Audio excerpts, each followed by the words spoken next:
Hello everyone, welcome to पाठशाला MBBS. आज जो हम टॉपिक डिस्कस करने वाले हैं वो है क्रॉनिक ब्रोंकाइटिस। तो इसके नाम से ही हमको पता चल रहा है कि यहाँ पे क्या आ रहा है, आइटिस आ रहा है, यानी कि इन्फ्लामेशन हमको देखने को मिलेगा। और इन्फ्लामेशन भी किसका? ब्रोंकस का। ठीक है। तो बेसिकली जो क्रॉनिक ब्रोंकाइटिस है वो एक टाइप का क्रॉनिक ऑब्स्ट्रक्टिव पल्मोनरी डिजीज है। अब इसके वर्ड्स को हम ध्यान से देखें तो यहाँ पे क्या आ रहा है? ऑब्स्ट्रक्टिव आ रहा है, यानी कि जो रेस्पिरेटरी पाथवे है उनके अंदर हमको क्या देखने को मिलेगा? ऑब्स्ट्रक्शन देखने को मिलेगा। अब क्योंकि यहाँ ये क्रॉनिक ब्रोंकाइटिस है तो इन्फ्लामेशन तो होना ही है। और वो इन्फ्लामेशन क्यों होता है? क्योंकि यहाँ पे इरिटेशन होती है ब्रोंकियल ट्यूब्यूल की। क्योंकि इसके जो कॉज है वो क्या क्या है? Cigarette smoking and environmental pollution. अब इसका जो क्लिनिकली सबसे मोस्ट सिग्निफिकेंट फीचर है वो क्या है? परसिस्टेंट कफ। तो इसके अंदर हमको परसिस्टेंट कफ देखने को मिलता है। और ये लाइन बहुत ज़्यादा इंपॉर्टेंट है कि हमको एटलीस्ट 3 मंथ तक 2 कंसेक्यूटिव ईयर्स के अंदर परसिस्टेंट कफ देखने को मिलता है। तो हम ये कंक्लूड करेंगे कि जो हमारा पेशेंट है वो किसका है? क्रॉनिक ब्रोंकाइटिस का। अब जो परसिस्टेंट कफ होता है, अगर इंडिया के अंदर परसिस्टेंट कफ के साथ कोई पेशेंट आता है तो हम डायरेक्टली क्रॉनिक ब्रोंकाइटिस की तरफ डायग्नोसिस नहीं ले आएंगे। जो सबसे पहला डायग्नोसिस हमारे दिमाग में आएगा कि जो सबसे पहली पॉसिबिलिटी है वो हो सकती है टीबी की, दूसरी पॉसिबिलिटी हो सकती है लंग कैंसर की। और जब सभी के अंदर हम ये कंफर्म हो जाएंगे कि ये नहीं है, तब हम क्या कंक्लूड करेंगे कि जो पेशेंट हो सकता है वो क्रॉनिक ब्रोंकाइटिस का हो सकता है। अब जो इसका कॉमनेस्ट कॉज है वो क्या है? सिगरेट स्मोकिंग है। और साथ में एनवायरमेंटल पॉल्यूशन जैसे इरिटेंट्स भी इसका कॉज हो सकते हैं। तो बेसिकली होता क्या है कि जो सिगरेट स्मोकिंग, स्मोक क्या है? एक तरीके का इरिटेंट है। पॉल्यूशन क्या है? एक तरीके का इरिटेंट है। तो जैसे ही हम स्मोक या फिर एनवायरमेंटल पॉल्यूशन इनहेल करते हैं तो वो हमारी ब्रोंकियल लाइनिंग को इरिटेट करता है। और साथ में हमको क्या देखने को मिलता है? इन्फ्लामेशन देखने को मिलता है। इसकी इटियोलॉजी की बात करें तो जैसा हमने अभी डिस्कस किया कि जो इसका कॉमनेस्ट कॉज था वो था सिगरेट स्मोकिंग। तो बेसिकली ये उन पेशेंट के अंदर हमको सबसे ज़्यादा देखने को मिलता है जो कि लॉन्ग टर्म सिगरेट स्मोकिंग में इन्वॉल्व होते हैं। जो स्मोक होता है वो यहाँ पे इरिटेशन एंड इन्फ्लामेशन कॉज करता है ब्रोंकियल लाइनिंग का, जिसकी वजह से हमको क्या देखने को मिलेगा? गॉबलेट सेल का हाइपरट्रोफी एंड हाइपरप्लेजिया। जो गॉबलेट सेल्स होते हैं वो सब म्यूकोसा लेयर के अंदर प्रेजेंट होते हैं। उनका हमको हाइपरट्रोफी देखने को मिलेगा, यानी कि उनका जो साइज होगा, जो उनका फंक्शन होगा वो इंक्रीज हो जाएगा, यानी कि वो ज़्यादा म्यूकस प्रोड्यूस करेंगे पर सेल। और साथ में हमको उसका हाइपरप्लेजिया भी देखने को मिलेगा, यानी कि जो उनका नंबर है वो भी इंक्रीज हो जाएगा। इससे क्या होगा कि जो म्यूकस प्रोडक्शन है वो ड्रास्टिकली इंक्रीज होगा।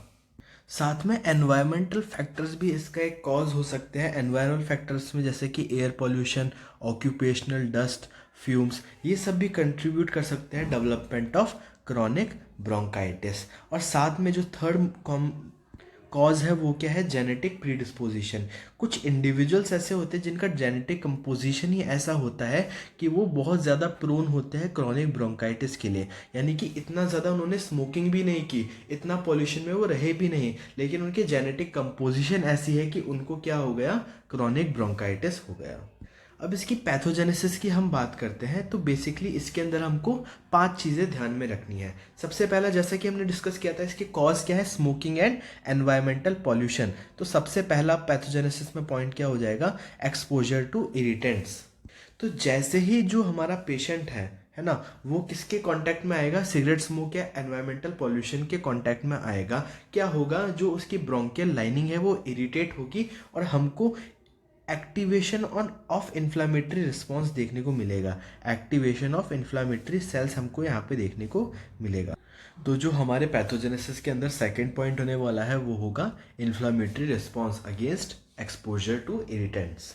तो यहाँ पे क्या होगा? जो इरिटेंट्स होंगे वो ट्रिगर करेंगे कैस्केड ऑफ इवेंट्स का। अब कैस्केड क्या होता है? बेसिकली एक सीरीज ऑफ इवेंट है जो कि इंटरडिपेंडेंट है।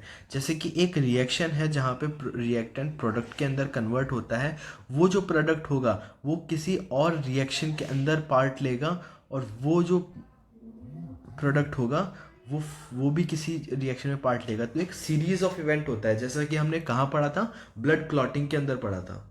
और उसमें प्रो इन्फ्लामेटरी फैक्टर्स जैसे कि साइटोकाइंस रिलीज होंगे, जिनका काम क्या होता है, इन्फ्लामेशन प्रमोट करना। और जितने भी इन्फ्लामेटरी सेल्स हैं जैसे कि न्यूट्रोफिल, लिम्फोसाइट, मैक्रोफेजेस, वो एक्टिवली इन्वॉल्व होंगे इन्फ्लामेटरी रिस्पॉन्स के अंदर। अब थर्ड जो स्टेप होगा इसमें वो होगा गॉबलेट सेल का। बेसिकली हो क्या रहा है कि जो इरिटेंट्स है वो रेगुलर बेसिस पे आके हमारी जो लाइनिंग है उसको इरिटेट कर रहे हैं। तो डिफेंस मैकेनिज्म के तौर पे जो गॉबलेट सेल करेंगे वो क्या करेंगे, अपना म्यूकस प्रोडक्शन बढ़ा देंगे ताकि एक प्रोटेक्टिव लेयर की कवरिंग बन सके ब्रोंकियल लाइनिंग के ऊपर। तो गॉबलेट सेल क्या करते हैं, हाइपरप्लेजिया एंड हाइपरट्रॉफी, जैसा कि हमने ऊपर देखा था। उसकी वजह से क्या होगा, हमको एक्सेसिव म्यूकस प्रोडक्शन देखने को मिलेगा। जो थर्ड स्टेप है हमारे पैथोजेनेसिस की वो क्या है, इम्पेयर्ड सिलियरी फंक्शन। अब देखो सिलिया का फंक्शन क्या होता है, बेसिकली हमारी जो लाइनिंग होती है ना, ब्रोंकियल लाइनिंग, वो कौन सी एपिथेलियम की बनी होती है, सिलिएटेड कॉलमनर एपिथेलियम। जहाँ पे जो प्रेजेंट सीलिया है उसका वो एक विप लाइक मूवमेंट करती है जो कि म्यूकस को एक पर्टिकुलर डायरेक्शन में मूव करने का काम करती है। लेकिन ये तब पॉसिबल था जब म्यूकस की एक पतली लेयर प्रेजेंट थी। अब म्यूकस की लेयर इतनी ज़्यादा थिक है कि जो सीलिया है वो चाहकर भी उस म्यूकस को हटा नहीं सकती। तो जो क्रोनिक इन्फ्लामेशन है और म्यूकस का एक्यूमुलेशन है वो इम्पेयर कर देगा फंक्शन ऑफ सीलिया। तो फंक्शन ऑफ सीलिया इम्पेयर हो जाएगा। जिन सीलिया का फंक्शन क्या था, responsible for clearing mucus and debris from airways. अब जो नेक्स्ट स्टेप है हमारे पैथोजेनेसिस के अंदर वो क्या है, एयरवे रीमॉडलिंग। अब बेसिकली हुआ क्या, जो एयरवे था जहाँ से एयर हमारे एंटर कर रही थी, एग्जिट कर रही थी, उसमें बहुत सारे स्ट्रक्चरल चेंजेस आए हैं। जैसे कि जो ब्रोंकियल वॉल है उसकी थिकनिंग हमको देखने को मिली, फाइब्रोसिस देखने को मिला, स्मूथ मसल हाइपरट्रॉफी देखने को मिला। और इससे क्या हुआ कि जो हमारा एयर फ्लो था, जहाँ जो ल्यूमन था वो नैरो हो गया, तो एयर फ्लो लिमिटेशन हमको देखने को मिला। और जिससे हमको फाइनली क्या देखने को मिलेगा, इरिवर्सिबल डैमेज, क्योंकि यहाँ पे एक स्ट्रॉन्ग इन्फ्लामेटरी रिस्पॉन्स एक्टिव है।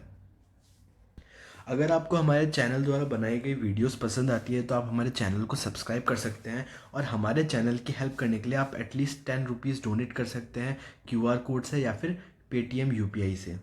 बेसिकली इन वीडियोस को बनाने में बहुत ज़्यादा मेहनत लगती है। लाइक प्रेप लैडर, मैरो जैसे प्लेटफॉर्म पे हम थॉरली इस टॉपिक को पढ़ते हैं। रॉबिन्स एंड हर्षमोहन जैसी बुक से हम एक concise, short and sufficient content prepare करते हैं। तो अगर आप चाहते हैं कि ऐसी वीडियोस हम कंटिन्यूसली बनाते रहें तो हमारे मोटिवेशन के लिए और हमारी हेल्प करने के लिए प्लीज़ आप 10 रुपीज़ जैसा स्मॉल अमाउंट डोनेट कीजिए। तो अभी तक हमने क्रॉनिक ब्रोंकाइटिस का इंट्रोडक्शन देख लिया, इटियोलॉजी देख ली, पैथोजेनेसिस देखी। अब हमारे पास 3 टॉपिक बचे हैं, क्लिनिकल फीचर्स, मॉर्फोलॉजी, जिसके अंदर हम ग्रॉस मॉर्फोलॉजी और माइक्रोस्कोपिक मॉर्फोलॉजी देखेंगे। पर इसका वीडियो लंबी हो रही है इसलिए हम इसका पार्ट 2 देंगे जिसके अंदर ये सारे टॉपिक्स कवर होंगे। अगर आप इस टॉपिक के नोट्स डाउनलोड करना चाहते हैं तो आइदर डिस्क्रिप्शन के अंदर या फिर कमेंट सेक्शन के अंदर हमने एक लिंक पिन की होगी जो कि टेलीग्राम चैनल की लिंक है, जहाँ पे इस वीडियो के notes with annotation and without annotation, यानी कि जो हाईलाइटेड थिंग है जो पेन से मैंने लिखा है उसके साथ भी और उसके बिना भी आपको PDF फॉर्म में अवेलेबल होगा और वहाँ से आप इसे ईजिली डाउनलोड कर सकते हैं। मैं आशा करता हूँ आपको वीडियो अच्छी लगी होगी। धन्यवाद।